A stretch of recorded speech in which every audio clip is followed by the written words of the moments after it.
Purpose in the Youth. Purpose in the Youth. Purpose in the Youth podcast. Welcome back. Welcome back to the Purpose in the Youth podcast. Don't give up until you find your thing. Don't be afraid that you don't know what you want to do yet, because I didn't know what I wanted to do yet. I still don't know what I want to do yet. I'm still trying to figure that out. If you don't have it figured out early, don't think you're never going to find it. You really make your own opportunity. What do you genuinely enjoy? Everything is strategic. I mean, nothing ends up how you want it to end up. You go around once, there's no dress rehearsal. But you have to understand yourself to know what your passions are, and then it just comes really easily.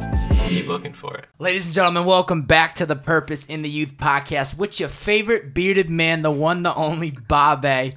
Today on the show, Nicki Andrea. What's up? What's up? Not much. Not much. How you doing? I'm doing well. I'm happy to have you here. Happy to be here. You are brand new to LA, 3 weeks. Yep. Okay, so now I can officially say to somebody, welcome to Los Angeles. Thank you. Now I've been here for about 7-8 months, coming from Springfield, Massachusetts. This is right. How do you feel about being here? I love it. I Yeah. love the weather. It's just it's amazing, honestly. You got out of Western Mass right when the winter's kind of ending. Oh, I know. My mom said they've had 3 snowstorms even Since you left, yeah. right? Oh my God. I'm like, it's 80 here. She's like, it's 40 degrees. How long were you planning on moving out here? How far in advance did you know you were coming to LA? I signed a 1-year lease, so at the very least 1 year. But before you signed the lease, how long? How were you planning this 6 months out, 8 months out? I actually signed the lease a month before we moved out. We toured apartments super blindly. We came here, we sat down in a Starbucks somewhere in LA, and we're like, okay, let's find apartments, let's call people. It was super stressful. We found the apartment within 3 days, signed the lease, and I was doing a thing for Good American, so I did a photo shoot, and then we literally flew back the day we signed the lease. So it was more so my boyfriend really pushed it, and I was I'm very indecisive and very much a creature of habit. So I kind of just was maybe let's push it out a little bit. Maybe in the summer. He's like, no, let's do this now. Yeah. So we literally did it, put in the deposit. I'm like, well, shit. Now you're locked in. Sometimes you just need to do it. I think it's tough, especially going from the East Coast to the West Coast, and let's just wait a minute, let's just wait. But the drive too, that was I was like, oh my God, it's a hell of a drive. Uh-huh. How many days did it take you guys? It took us, we dragged it out a full week. We Wow. made some stops. We stopped in Indiana just to stay in a hotel. Then we stopped in Denver, Colorado. We stopped in Utah. Yep. Utah was the scariest thing I've ever seen. And then Wyoming is scary. we stopped in Vegas. We didn't. Yeah, I think we went through Nebraska. Yeah. And then after Vegas, we were just. I did the same route, except me and my buddy, we went north farther than we should have gone. Yeah. And we did this whole circle, but it was a hell of a drive. And I'm sure it's when you're driving across, you're like, let's get to LA, let's get there. But at the same time, you kind of want to enjoy all of the surroundings and all the different places you're driving through. It's insane. You're not just going to normally just go drive through Nebraska like that. You know what I mean? Nebraska was fine because it was just there was nothing there. Yeah. Utah was the hills have eyes. You're literally driving through these mountains, and there's not even a food plaza for 98 miles. It's nerve-wracking. No cell service. Yeah. You're like, okay, if I die, I'm dead. Nobody is going to be If able I drive to know. off this hill, Nobody's would care. gonna know. Nobody's gonna know. There's no tow truck. There's nobody driving by. Who is Nicki Andrea today, and how young is she? She's 22. 22. Yeah. Okay. Who is she today? Who is she today? She's a woman. She's a woman. Yeah. Okay. That's the best way. You just want to say she's a woman? She's a woman. She doesn't even know who she is, honestly. She's still getting settled. She just got here, so she's trying to figure it out herself. Yeah. Make it up as she goes along. Yeah. You know? You grew up in Springfield. Let's paint this picture of Nicki. You grew up in Springfield, Mass. Yep. I know Springfield very well because I'm from there. I would be curious to hear how you would describe what life is like growing up in Springfield, Mass. Well, I used to ride my bike in my pajamas to Burger King to get a Oreo pie. Okay. My life was it was quiet, but it was interesting. I would just, I don't know, hang out with my friends at the playground. We called it the Blue Park. Yep. I went to private school for a while. What was the school? It was Yeshiva Academy. Okay. I went there because my friend at the time, her parents had just moved from Russia too. My parents emigrated from Russia a year before I was born. So. Are you fully Russian? Yeah. Oh, okay. First language was Russian. So. Oh, that's all their Russian friends, were like, oh, our kids go to this school. So I was like, okay, well, I'm not Jewish, but I'll go to this school. And so I went to private school for a while. So that was interesting. It was from preschool through 8th grade, it was 100 kids total. And so everyone knew everyone. It was really small. And then my at-home life was super different from that because it was just still the Russian, so different. the Russian. Oh no, culture, this was not Russian. This was Springfield. So I was friends with a lot of Hispanic people. It was just I don't know. It was super different, You were but it was awesome. You were in a mix. I was in a mix. It was definitely very culturally diverse, which I think is great because I like got to experience a lot. Yeah. And the area that I lived in was like very different than where I went to school. What part of Springfield? I lived on like right off Cooley Street, you know, Allen Park apartments, like right in there. Oh, okay. Yeah. Man, it was just me and my mom, so. No brothers or sisters growing up? My brother is 40 years old. He lives here now, but he lived in Russia until I was, I think, a senior in high school. Wow. So he moved here. He has a wife and 2 kids. Wow. So there's a huge age difference. There's a huge age difference. And then I have 2 sisters on my dad's side, but they have a different mom and they live in Atlanta. Is that so? With that age difference with your brother, were you guys close at all, or is it kind of just too much of a gap? I met him like 2 times before he moved here. Oh, okay. So now it's tough because he's like a man. Yeah. And I'm just You're just like barely, just starting to figure out this womanhood. You're young. Yeah. You're trying to figure out your path. Yeah, the age difference is definitely something that kind of hasn't Little allowed gap. us to really get too close. Yeah. But What about hobbies, activities? What did you enjoy doing as a kid? I used to pretend I had magical powers. Magical powers. Yeah, I really liked riding my bike. Okay. I like to eat. Hobbies. I did dance class. I wasn't really, even my mom was like, honestly, like, you don't really have rhythm. Now. She told you straight up, Yeah. you need to stop doing this? this? No. She was like, I'm going to pay for these. Like, you're doing great, sweetie. But also, like, as I got older, I was like, Mom, do you think I'm a good dancer? And she was like, honestly, no. Now I think I'm a little better. Like, when I better. Yeah, I got dance moves. Yeah. I have more moves now, but I mean, like, routine-wise, like, oh, no, I couldn't do choreography.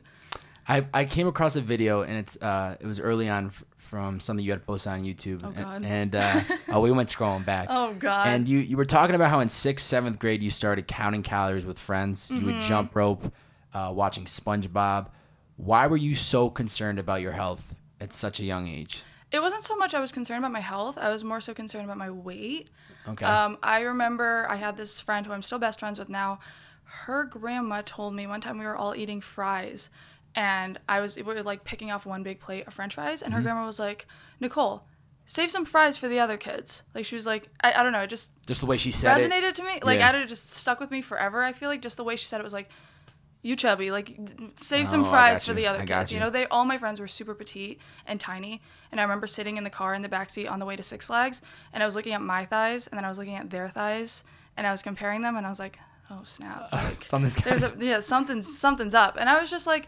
It wasn't that I was unhealthy. I was always a really healthy, by doctor standards, kid. My mom always fed me healthy food. I was just a big girl. Like, I like to eat. To this day, I like to eat. I'll never be a size 0. Like, I know that. But as a kid, that really bothered me. Yeah. It really bothered me to, like, be the fat friend. Like, I always felt like it really took me a long time to grow into my body. And even now, like, obviously, we're human. We get insecure. But, like, as a kid, oh, my God, I had the worst time. How long did it bother you? Was this all the way through middle school, through high school? It was something that, like, I wasn't always so, active about and actually tried to lose weight. But it always was something I was conscious of. Like, I would never not think about it. Every time I ate, even though I would still eat the things that all my friends were eating, I thought about it in a different way. I was like, they can eat this, and I really shouldn't be, but I'm still going to do it because I'm like 12. Yeah. How would you paint the picture of Nicki in high school? Was she a little bit more? Was she more confident by then, or was this still kind of bothering you? Nicki in high school, freshman year, like, I wouldn't say I was confident. I was still like the bigger friend, but I was getting there a little bit more. But even still, like, I didn't really talk to boys or anything like that because I was, like, still super insecure. You were like, you're not coming near me, boys. No, I got, like, surprisingly, senior boys, they're all coming after me because, I mean, I look probably not like a freshman. Yeah. But, then sophomore and junior year, I kind of dieted on and off, but it wasn't, like, anything serious. And then senior year was, like, when Nicki in high school really, like, went off the deep end a little bit. She really, like, this was when fitness and health became really trendy. Okay. And people started drinking green juice, and it was, like, a thing on the internet. Okay. And I started getting more into my YouTube videos, too, and, like, watching YouTube videos and making them. And a lot of people were really into fitness and health. And there was so much information out there on how to get healthy. So I was like, okay, I'm finally going to do it. This is going to be my health journey. And so it started off as a positive thing. Like, I, stopped eating cheese and drinking whole milk and all the things and eating McDonald's and just, like, not thinking about things. I was a lot more conscious of what I was putting in my body for health reasons, which is good. It's a good thing. Yes, it's a good thing. Yes. At its core, it was a good thing. But then what happens is when you have an addictive personality, it kind of runs in my family. Like, I took it too far. And that's when it started being not good. Like, it was so restrictive where, like, I just wouldn't do things because I know that there would be food there that I really. So you wouldn't go to events because you knew there was gonna be food. I chipped my tooth one time. This is like the craziest story. I made a story time about it. I chipped my tooth because like literally half my tooth off because I went to Friendly's with my friends, and after I ate like a super melt, they wanted to go to the movies and I didn't want to go to the movies, so this like doesn't really have to do too much with the super melt. Like Friendly super melt, amazing. Then I came home. I was like really guilty. I was like, no, I have to go home. I have to work out. I came home, I worked out, I laid in my bed, I plopped down, and I grabbed my laptop. And my laptop, I was so just exhausted. Like, I literally took my laptop and it went the metal part of my MacBook into my tooth. First, I freaked out because I thought I chipped my screen, but I actually chipped my tooth. And the reason why I think this is all has to do with my, eating issues was because of that super melt. If I hadn't eaten that super melt and felt so bad about it, wouldn't have gone home, did all those things. And you wouldn't I would have just gone to the movies with my friends like a normal teenager. Yeah. So you were that concerned about, oh my God, yeah. I need to go burn this off. Yeah. Were people around you this focused on it too, or was it just you? No, it was just me. It was really just me. But it was to the point where people around me were fueling it because people would say, you look so good. My mom was super concerned. Like, she was the only one that was like, you are freaking me out. Yeah. But people around me were like, you look so good. Guys that had never talked to me before all of a sudden talked to me. Like, it was so different. And I was starting to feel more confident, like, because of that. So I would post more photos and, scandalous photos, like, in my bikini that I never thought I could even wear a bikini and, like, feel good. So I did feel good, and I, had this new sense of what I thought was confidence. So it kept going, and I was never still satisfied, though. It's not like, even if I was a size 0 at that point, I still don't think I would have been satisfied. So when the boys started, talking to you now that they weren't talking to you before, did that fuel you to want to even take your health even more seriously? Yeah.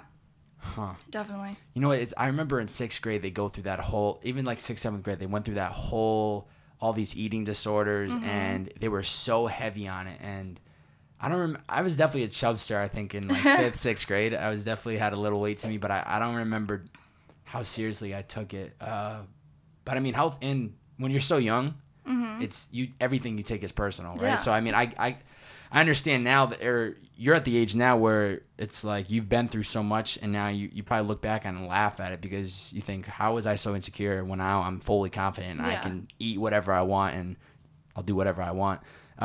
Fast forward, where'd you end up going to college? I went to UMass Amherst. The zoo. Yeah, the zoo. I was only in the zoo, though, for freshman year. Freshman year. Yeah, and then, I still went there, but I commuted for sophomore, junior, and senior year. Again, because of the eating. No. Yeah. Why? Because at that point, it got worse. Like, in college, we freshman 15? No, I was afraid of that. I didn't get the freshman 15. If Okay. anything, I lost the freshman 15, but I was like, oh my God, all this food is in front of me. I can't be in this environment. Like, it was so stressful for me that my mom was like, you go to a school where you're the #1 dining hall in like all of America. Yeah, it's literally and the you best. don't need It's supposed to anything be the except best one. oatmeal. Yeah. Literally the best one. Oatmeal and lettuce. That was literally what I ate. So you would, I don't know. It was to the point where like I would feel so guilty after going out. If we had like McDonald's or Route 9 Diner or something like that, I would go home and throw up. Whoa. Yeah. And I can't even believe this. So at this point, did you have other friends that were this concerned too, or is this still just Nicki? Like literally just Nicki? No, it was just me. My friends were super normal. Like none of my friends acted like this at all. How did it change when you started living off campus then? Well, it changed at first when my friend noticed what I was doing and told me like, hey, you need to not. Yeah. And she actually like saw me and she was like, I had a sister that had the same thing and like, I'm worried about you. And that was like a slap in the face. I was like, oh my God, what am I doing with my health?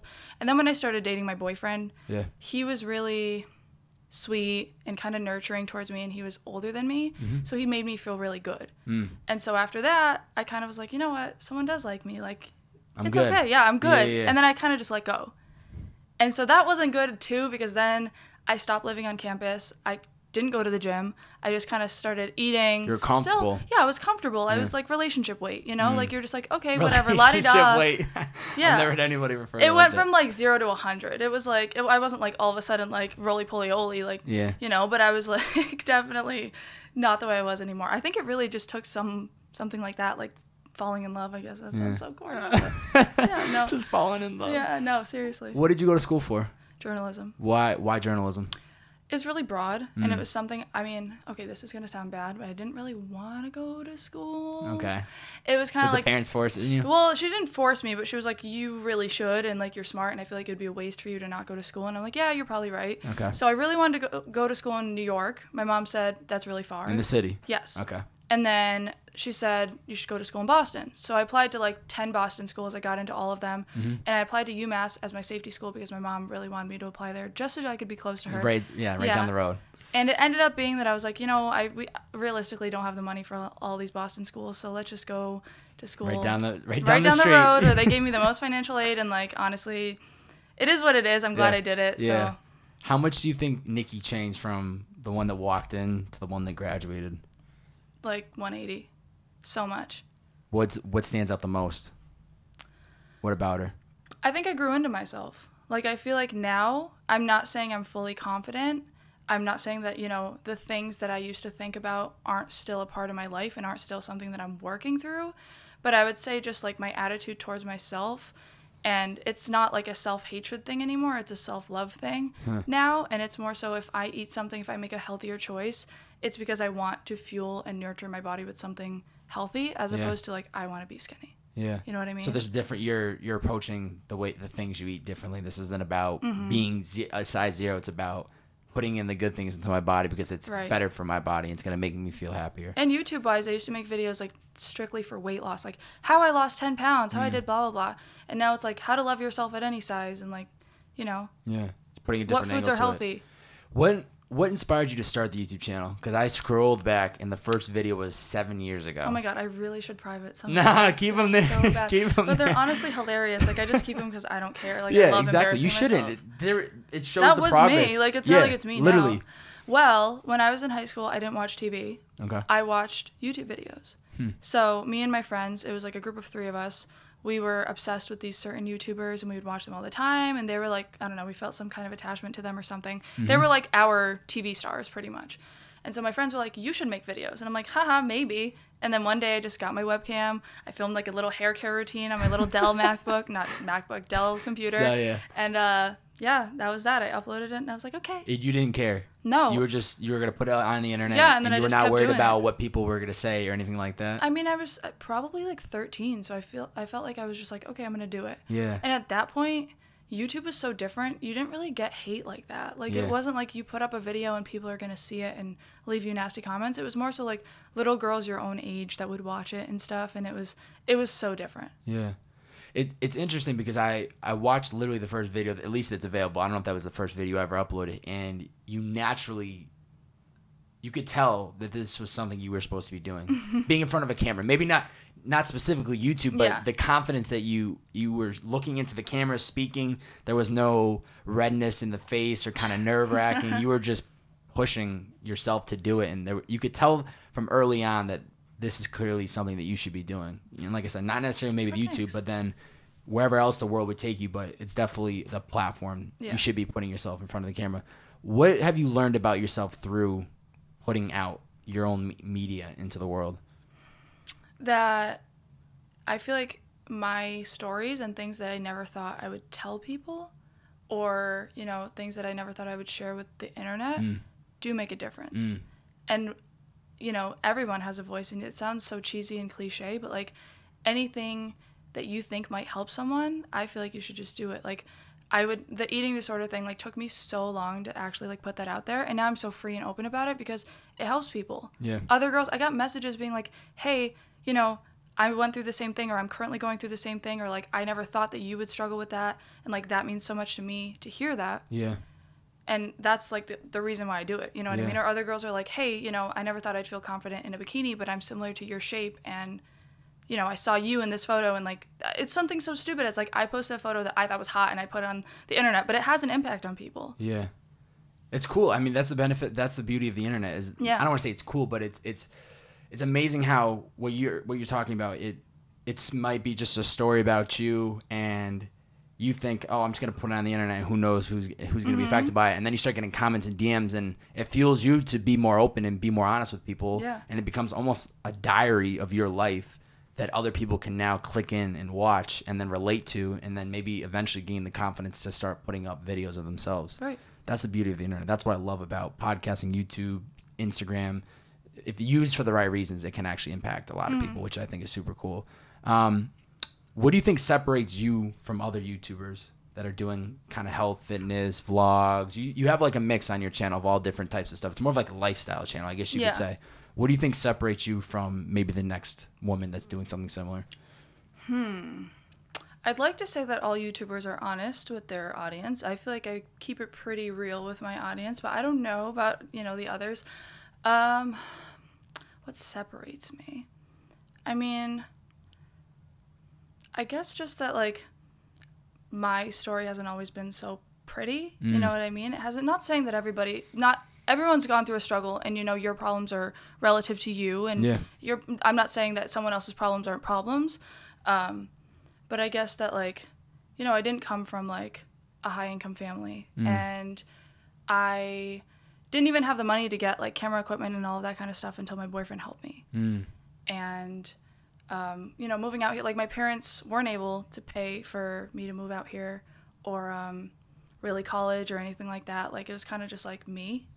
So I'm not saying that all YouTubers, I'm not the only one, but I think just a lot of it helps people to hear that, as opposed to just like she was handed everything. Yeah, and I'm not, honestly, like, if my mom could, she would. So I'm totally not bashing like anybody that was quote unquote handed. Like, that's amazing. I wish that for my kids, and my mom would wish that for me. But there's, like, I think, beauty in the struggle. You know what I mean? Absolutely. I think it makes you want things more. Oh yeah. I'm sure appreciate it. Yeah, appreciate it more. And I would imagine that's probably what's gotten you to continue to upload this stuff, because not only are you seeing the results, but you're seeing yourself grow, and knowing that even the camera that your boyfriend got you or something like that, you appreciate, even if it's just a $300 camera, you appreciate that he's helping you out, because you didn't have that before. Yeah. Whereas if it was just kind of handed to you from the beginning, you'd be like, okay, well, this is so normal to me. Now I can buy my own camera, but like at that point it was something where like this person believes in me so much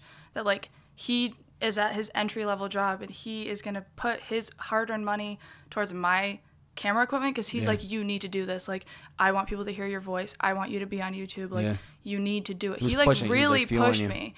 Like, I owe him a lot for doing that, because he really like is the one that motivated me, and still to this day motivates me every single day to do it. I think that's important to have. If you're going to have a relationship, have somebody that's pushing you. Yeah.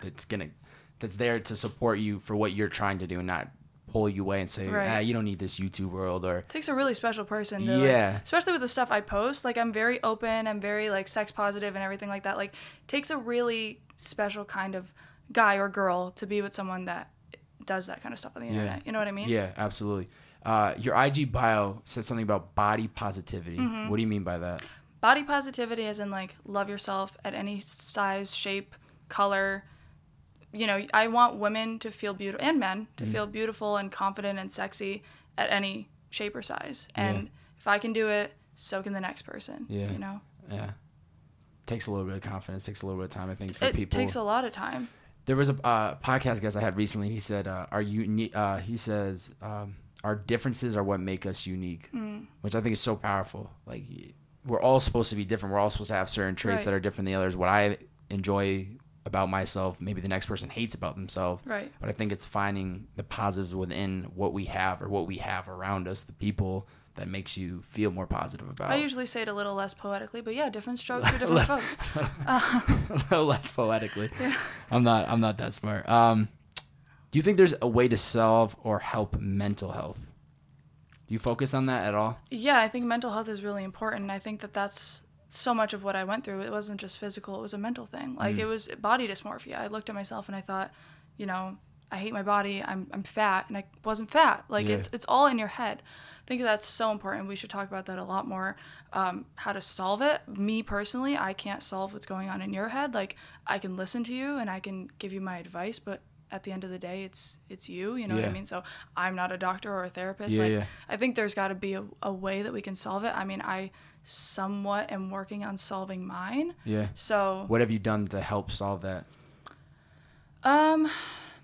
Practice like positive affirmations, just in your head, tell yourself like, I look good, and surrounding yourself with people that really uplift you. Yeah. As opposed to, not that I really was ever around people that told me I was ugly or fat or anything like that, but just people that make you feel better, you know? Yeah. People that put you up, you know? Yeah. People that actually give you that positivity. Yeah. Or they give you that. Like all my friends now are like, it's not even like, oh, drunk girls in the bathroom like showering each other with compliments, but we're giving each other genuine like positive feedback all the time. Being real with each other at the same time, but like my friend Tammy, the girl, always like, oh, like you look amazing. Like we're taking photos of each other and I'm like, girl, you look good. Like body's perfect. Like, because I think so. I genuinely think so. I'm not just telling her to gas her up. Turn away and then I'm like, this girl. Yeah, this girl. Who do you think she is? No. Yeah. Yeah, it's important to have people around you that positively. I think if you can, I try to do it now and I forget about it sometimes, but literally go a whole day only saying positive things. You cannot say a negative thing about somebody, about yourself, about the world. Only positive things, tough. And it's not easy. No. I'll try it. It's not easy, but if you start even just looking at even the negative things that happen in my life, I quickly try to immediately just think of, okay, what's the benefit of this happening? Oh, I had a podcast guest cancel and reschedule to next week. What's the benefit? Oh, I have more time to prep. Or just trying to find that positive. Because I wasn't doing that 2 years ago. Like, I wasn't somebody that could just instantly jump and think of the positive. But over this time, I've been able to kind of navigate and start realizing, okay, for every negative situation that I'm in my life, there's always going to be something positive that comes of it. You spent some time working at Urban Outfitters. What's a skill or lesson that you learned from working retail with them that you carry with you today? Working retail was... Where was this Urban, by the way? It was in Northampton. The Northampton one? It was, I mean, I worked with really spot. Amazing people. Like, I really did meet some of, the most incredible, like, different, unique people there.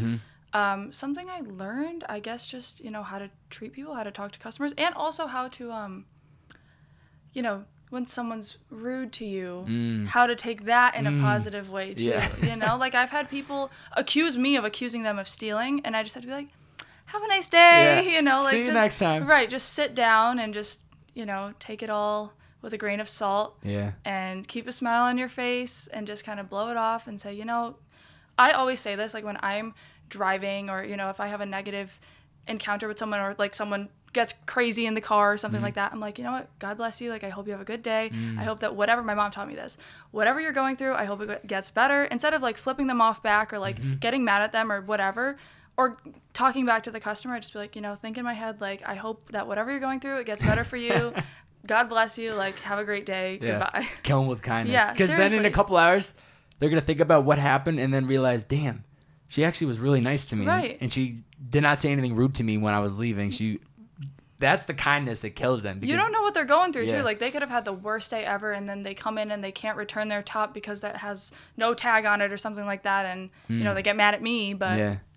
You got to just treat them as if it's their day and they're going through something that's bigger than themselves. How do you think fashion builds confidence in people? Dressing for your body builds confidence. I think traditional fashion doesn't always build confidence because not everyone feels that they can wear everything. But I think once you find what works for you, like, I know, for example, for my body, like, I can't wear certain things that, my more slim friends can wear. Well, I can wear it, but I wouldn't feel comfortable in it. Why? Or confident.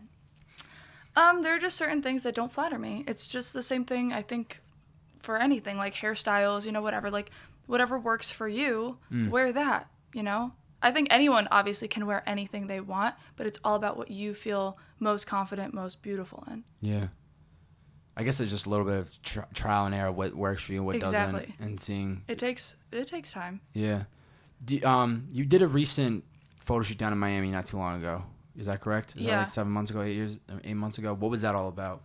That was kind of just trying to get content, build more of a portfolio. I was working with some management down there that wanted to kind of promote me to brands that might, like my vibe and how I look and all that. Yeah. Has this, now you're at like 127,000 subscribers on YouTube, 130,000 on Instagram. Where did all that traffic kind of come from? Has it just been a slow, steady build, or has there been a certain video or photo that has really got you a lot of people attention? With YouTube, I stopped making videos for a really long time. Like when I was in high school and then like most of college, I did not make videos at all. So it really did not grow.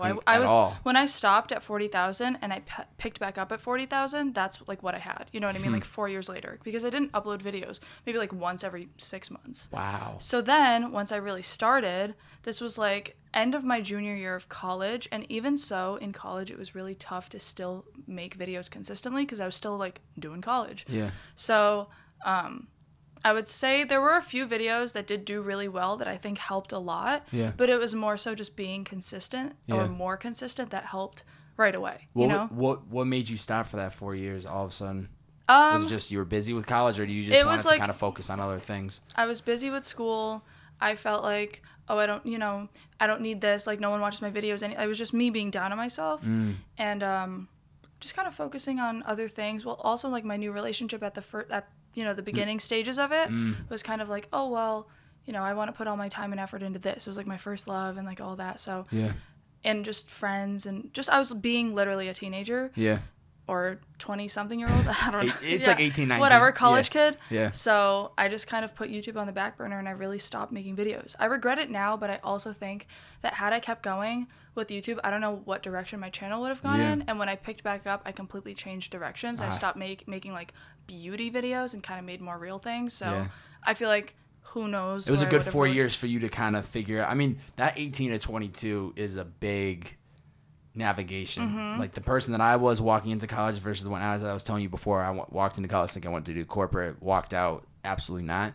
But that 4 years is just as important as the freshman to senior year of high school because you're trying to figure out who am I, what am I supposed to do? I'm about to graduate college and then I have to really figure out my stuff. So it's probably the best 4 years to have that pause and go out and figure yourself and enjoy like the college lifestyles and kind of see where you end up. I think I can bring more to my viewers now than I could have before throughout those 4 years. You know what I mean? I feel like there's really not that much positive, influence I could have had on people during that time in my life, because I wasn't even a positive influence on myself. So I feel like it's almost better. Like I was kicking myself at first because girls that I started with that still keep in touch sometimes have like 4 million subscribers now. And I'm like, dude, like if I had just continued. Yeah. But it's not about the numbers. And, if you have a genuine audience, it'll grow, it'll come, and rather do something that you're passionate about.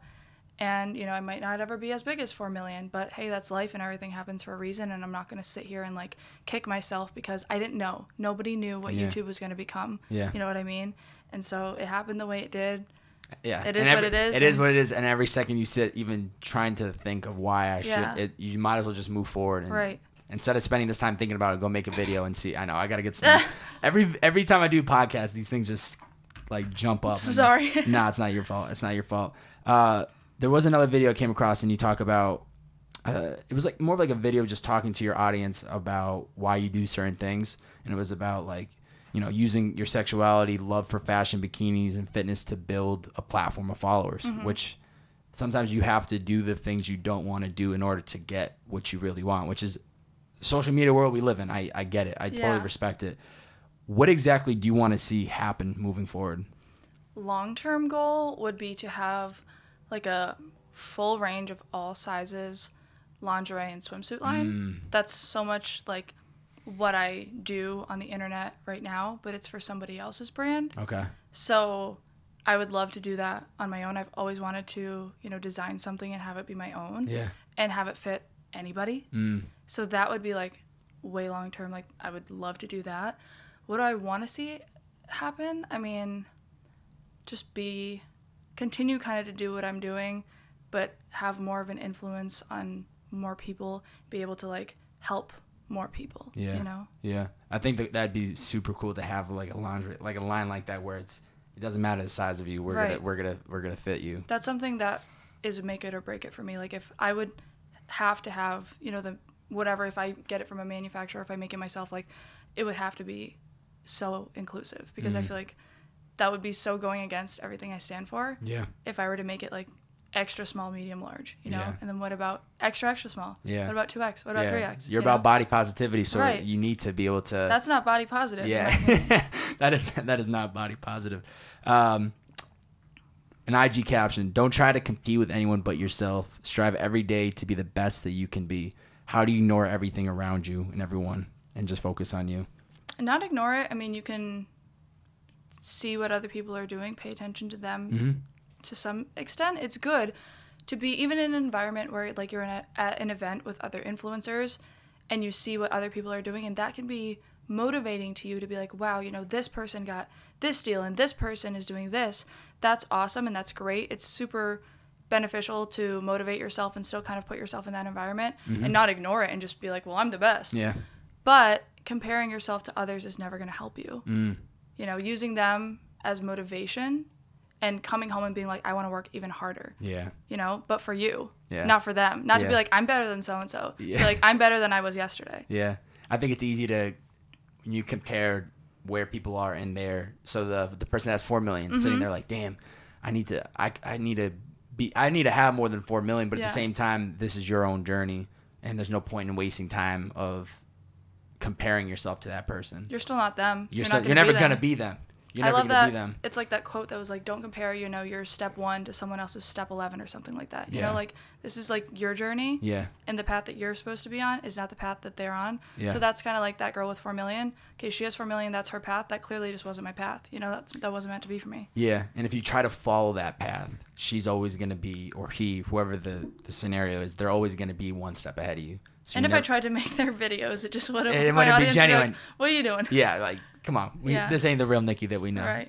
If you had to, now, mind you, no, money's not an issue right now. Mm-hmm. You could cross off any item on the bucket list today. What would you want to do? Oh my God. Anything.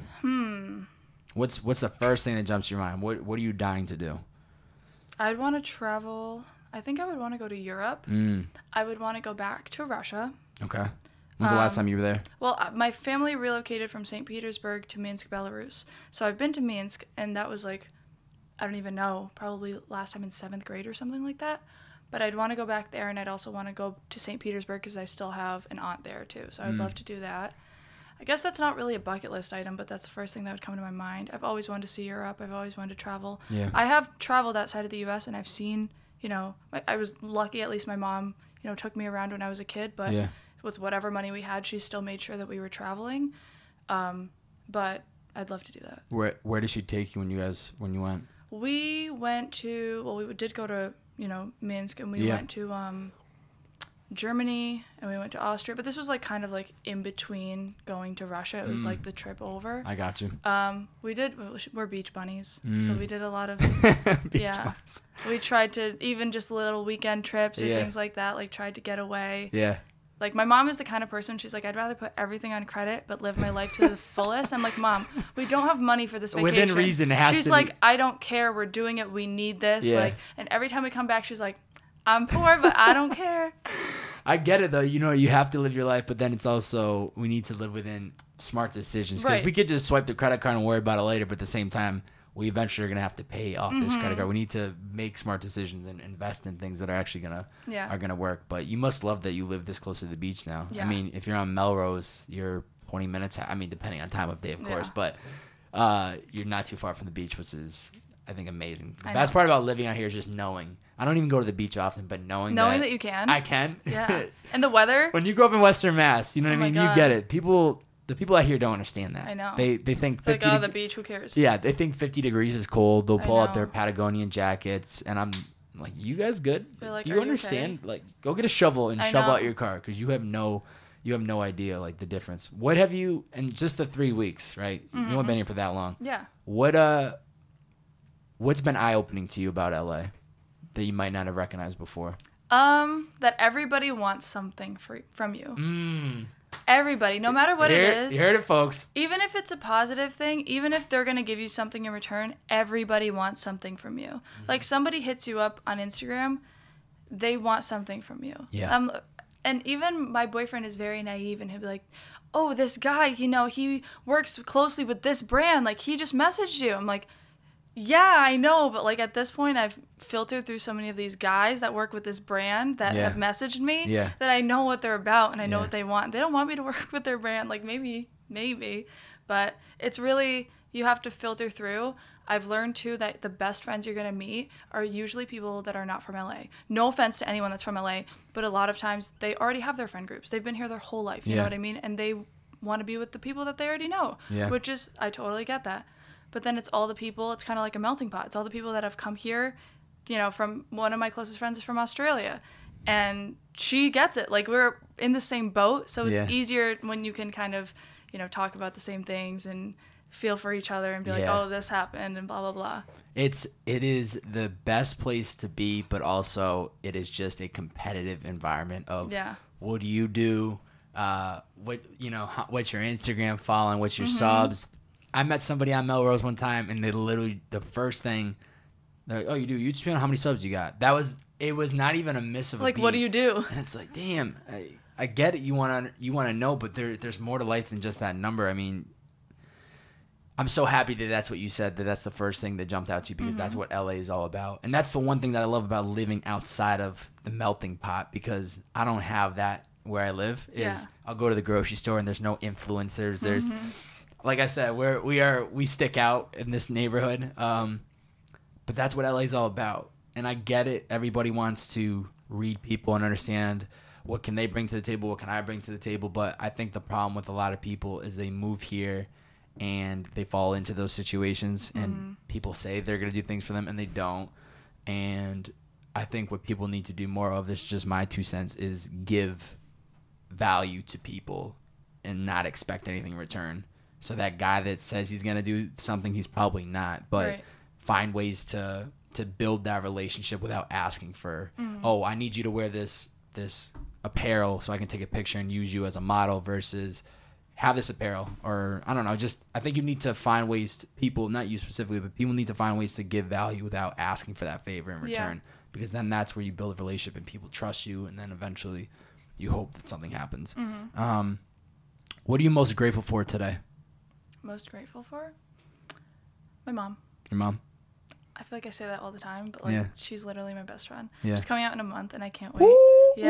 I know. I'm like already writing out a list of everything I want to do for her. Like, that's my number one goal. You asked me about like what do I want to accomplish? I should have said this.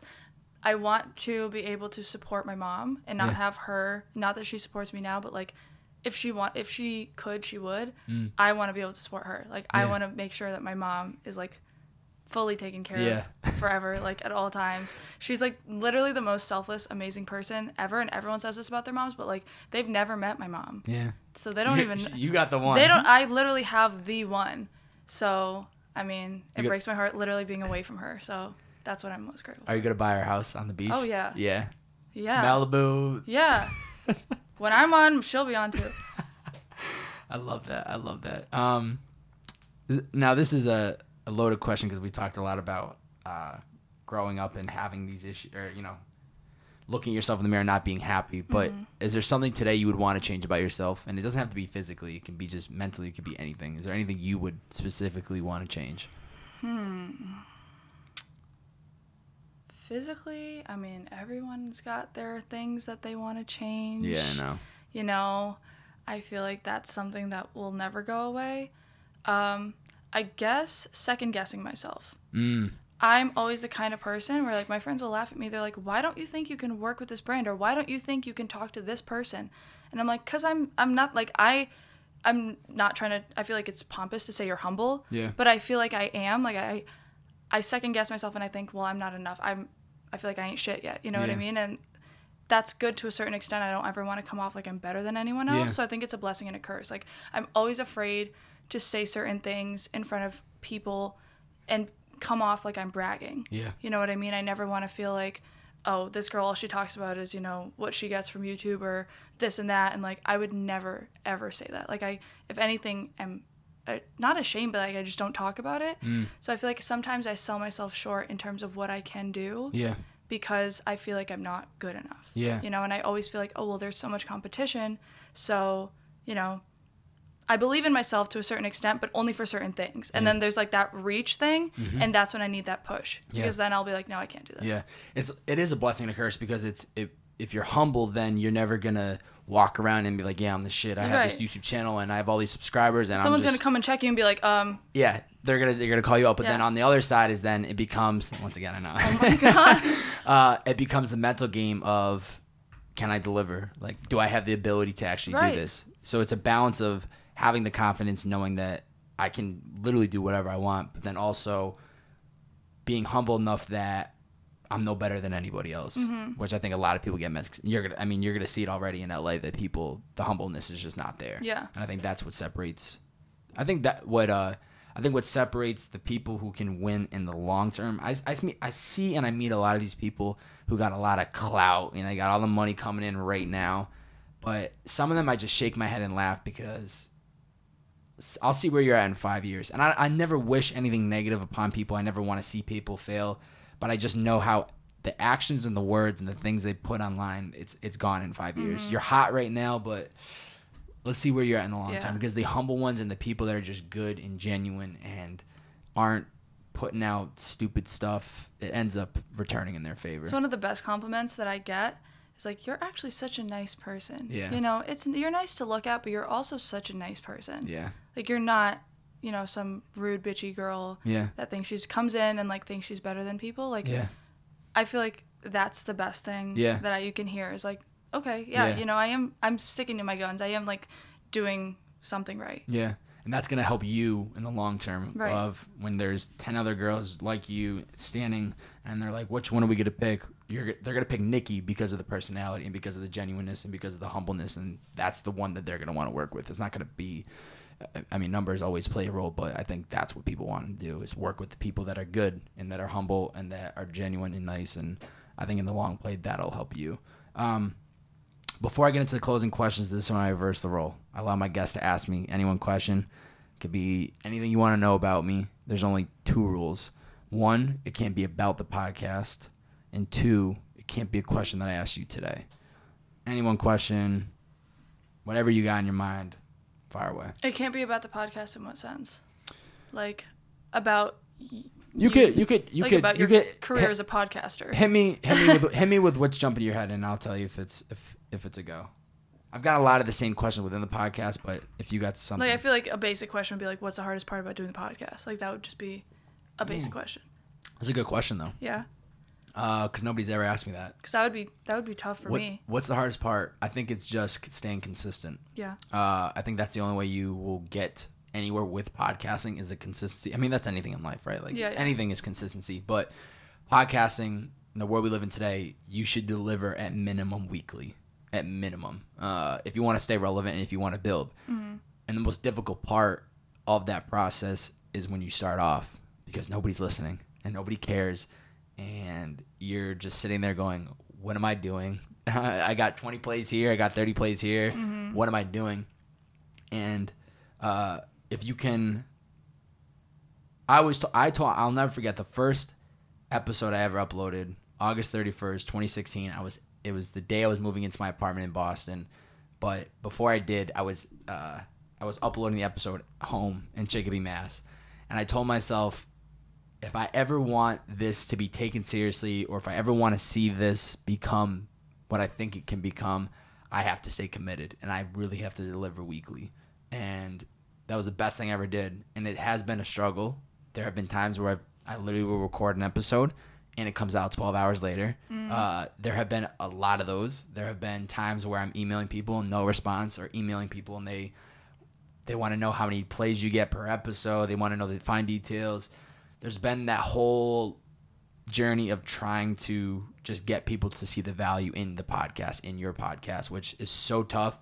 And I think it's case to case because not every podcast is interviews. There are podcasts that they just talk about a topic and it's the same guy or girl every episode and they have a friend that comes on. But I think the hardest part is just staying committed to it. Because you got to think about it. It's every 6 days I'm producing, which means that I have to find somebody. I have to reach out to them, email them, then schedule it, then, do some research, sit down and figure out what am I trying to pull from this guest, and then do the podcast, and then go back and post edit and cut it and do this and do that. And there's a lot that happens behind the scenes that when you upload, it's like, okay, whew, there we go for the next 6 days. So I think the hardest part is really just staying consistent and trying to get people to see the value in what you're trying to do, which I think happens with time. Yeah. But just takes a little bit of time. I think that's everything, too. Yeah, it is everything, Yeah. right? You should fire up a podcast. You should get one going. Yeah.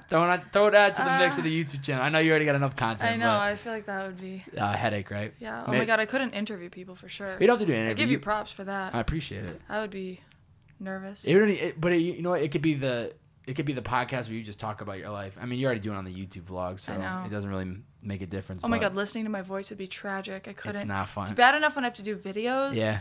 But if I was just listening to my voice All the time, you'd be like, no. nah, I can't do this. Yeah. It gets not fun. Not fun, but you got to do it. Closing questions. I want you to imagine there's a picture frame on the wall right here, okay? Mm-hmm. That picture frame is 10 years from now. Mm-hmm. You are in the picture. What and who else do we see within that picture frame with you? Do you know what I'm going to say? My mom. Your mom. You got to say it. You got to say it. Your mom. I mean, obviously, you know, my mom, my immediate family. Mm-hmm. I feel like when I invest myself into something, I don't ever think that it's not going to be long term. Yeah. So if I'm in a relationship, I'm going to marry you. You know what I mean? Like, I'm 22 years old. Like, I'm not going to waste my time. So obviously my boyfriend. Yeah. You know, my 3 best friends.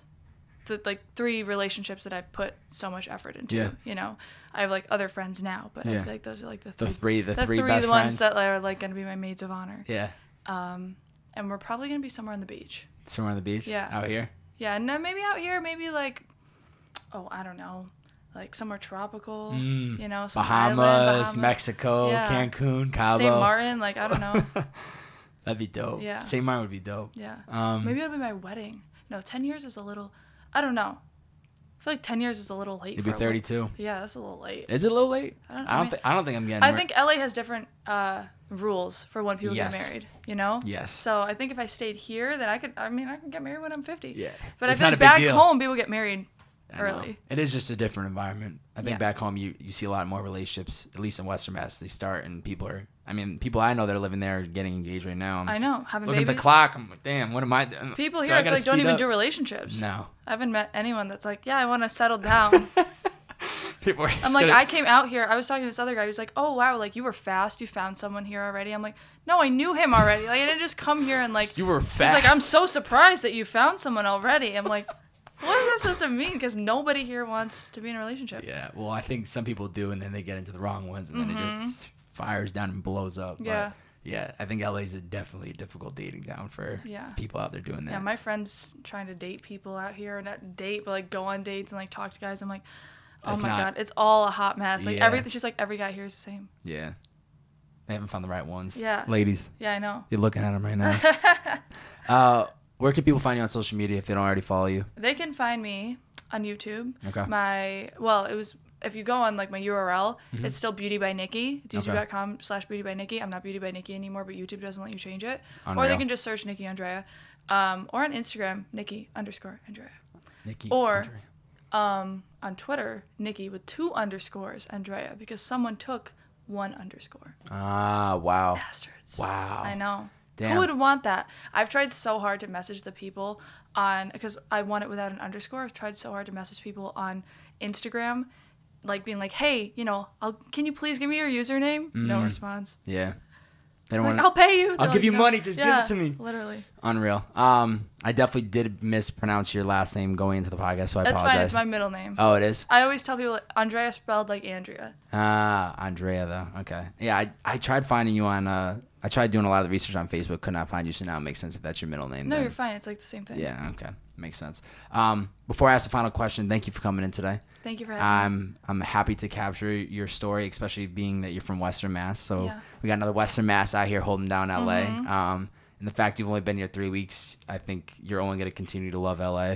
You're going to keep seeing these people that are just not focused. Fugazi. But I tell people that I think growing up in New England is best case scenario or East Coast in general. But I think what you learn as a kid, just the work ethic, dealing with the seasons, I think you are going to be much more of a hustler. And when you come out here, everybody is just kicking back with their legs up. Yeah, and easy breezy. You are just going to run right around them. So keep crushing it. And thank you for coming in and putting out good content for the world and being a positive representation that people can do what they want. Anytime.